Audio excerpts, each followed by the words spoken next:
SARS. They said Abba Kyari was 72. And from the other side, we heard that Abba Kyari is or was 80. It doesn't really matter. The man died. Let's take the lowest age, 67. That's a very good age, a ripe age to die, especially if you are a Nigerian currently living in Nigeria. If you are lucky enough to die like Abba Kyari with so much money, so much power, influence, and then at a ripe age, you shouldn't be mourning. You should be celebrating his death, because according to those who told us to mourn him, he lived a worthy, emulative life. So therefore, everyone should be celebrating him. But that won't stop us from speaking our mind. Nobody will blackmail us to make us feel bad simply because we are expressing how much of what we have told them that they never believed in. The repercussion, they call it, but I call it consequences of every action they make, every action they take, every decision they take in power, outside power, before they get to power, including those of you who are voting for them, those of you who are championing for them. Everything you do has consequences, and therefore one of them is what finally took Abba Kyari. He would have died anyway because of his health condition that no doctor in Nigeria has record of, except in Wellington, in London. But we'll come back to that later.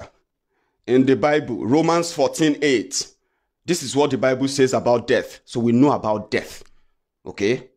So if we express ourselves and we say, no, we are not joining you to be hypocrites, you liars, you fake mourners, we will not be like you. We will speak up the way we feel, and we will call on others who are still alive to do the right thing, or they will die like a piece of dog, the way Abba Kyari died. That is how those who have the opportunity, because that's how they have been burying Nigerians. So, you know what I mean now? People have been dying. They've been killing people.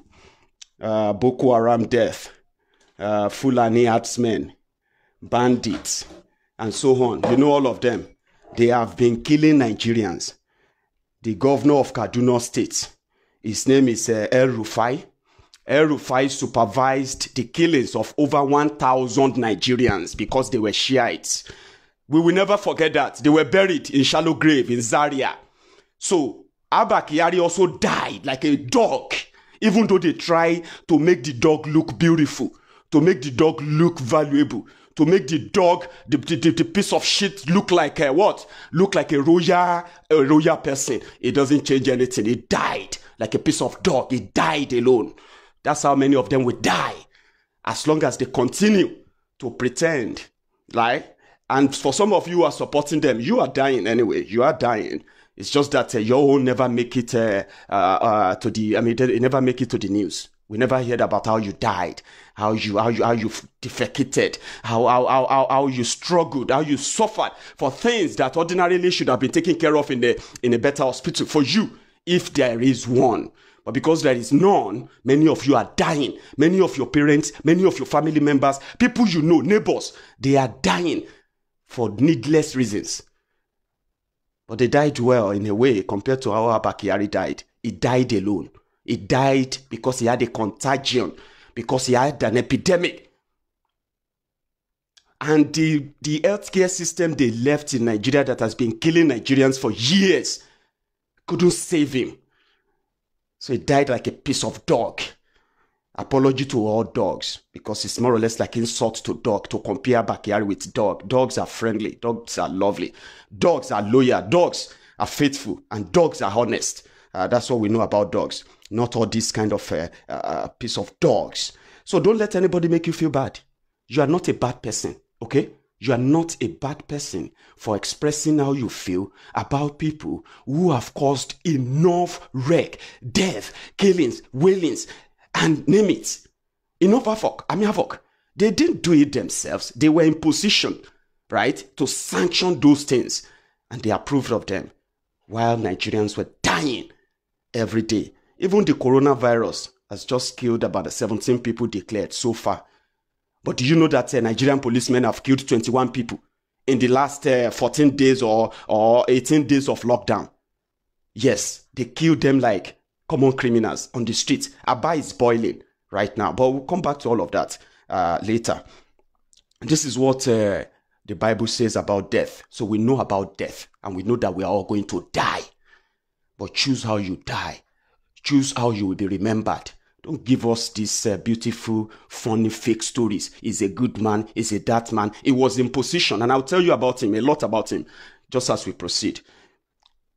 Romans, let's start with Romans 14:8. If we live for the Lord. And if we die for the Lord. So whether we live or die, we belong to the Lord. He will do whatever he wants to do with us. That's what the Bible says. So whether you mourn, whether you wail, whether you mock, it doesn't really matter. Whether you live or you die, everything about you belongs to God. Not you, not me, to judge. Another chapter here is Romans 8:13. For if you live according to the flesh, you will die. But if by the Spirit you put to death the misdeeds of the body, you will live. That is talking about his deed. When he was all by himself, he had the opportunity of saving lives, but he bungled it, right? With others, including Buhari himself. He is going to die alone too. Buhari, watch. So, Romans 6:23. For the wages of sin is death, but the gift of God is eternal life through Christ Jesus our Lord. For those who take it further to believe that once they accept Jesus as their Lord and Savior, then their sins are forgiven. Even if they die in Christ. There are traits that makes you a born again, by the way. So which means there are things you won't do. You won't be in position of authority and sanction stealing that will lead to death, right? And then when you die, you want us to recognize you and start feeling like, oh, God will punish me if I say what I know about this person, So let's continue. There is another chapter, says John, that's leading to when you want to go to heaven when you die. The Thessalonians, 1 Thessalonians 4:14. For we believe that Jesus died and rose again, and so we believe that God will bring to Jesus those who have fallen asleep in him. So, the life after death is not in my own hand. It's not in your own hand. Some of us, you've told us that we are going to hell, and we have accepted that, okay, fine. Let us continue to say the truth, and let what happened thereafter happen. But here is what the Quran says about death. So there is a chapter here called in the Holy Quran, chapter 55, verse 26, says, all that is on earth will perish. So if you are religious, you are a Muslim, you know that if you decided to steal, if you decided to sanction, taking the liberty of others simply because you have the power to, if you sanction the killings of people, or you cover up the killings of people simply because you have the power to, then at the end of the day, if you are a real Muslim, you will know that all of that will perish one day. But there's something that will happen thereafter. In Holy Quran chapter 55:26 says, everyone shall taste death, and only on the day of resurrection shall you be paid your wages in full. And whoever is removed away from the fire and admitted to paradise, this person is indeed successful. The life of this world is only the enjoyment of deception, power, influence. If Kyari sneeze, the whole of the political structures in Nigeria will shake. He is so powerful. He is all to be. Who made him powerful? Buhari. That will be the beginning of our discussion this morning. Discussion, on the death of Abba Kyari, and then the consequences of their actions and others that are yet to come. Because others are going to die too. It is not because we wish them death, that's why they will die. No, it's simply because the same healthcare system they abandoned that we have been talking about all this while, right? We failed them, same way it has been failing so many people. And in the process, they will even spread the virus more among themselves, right? foolishly the same way they did in Abuja yesterday. That's how they will continue, because their ignorance made it what it is first. No real healthcare system. Then their greed and selfishness, right, will not make them again to see the danger that is taking them one by one. It wasn't Abba Kyari that died yesterday. Abba Kyari died there 2 days ago. So they had to bury him yesterday. There's stories around that too. We will crack that up as well. Now, the one of the judges in the Nigerian Judicial Council, what do you call it? One of their judges there also died yesterday of coronavirus. There are so many of them right now that are also suffering from the symptoms of the coronavirus, because at first they've declared themselves negative. I don't have anything, all clear now, clear and all that, but internally, secretly, they are fighting it. You will be hearing their death very soon. Like, they will be dying like, just like Abba Kyari died too. But in the process, they are going to make it spread. And I hope that will bring down the end. Let me say that will bring to the end the tyranny of Boko Haram and the terrorism that they have unleashed on Nigeria. Let's start. Who made Abba Kyari powerful? You have read a lot. So many people have been sanctimonizing their presentations about Abba Kyari.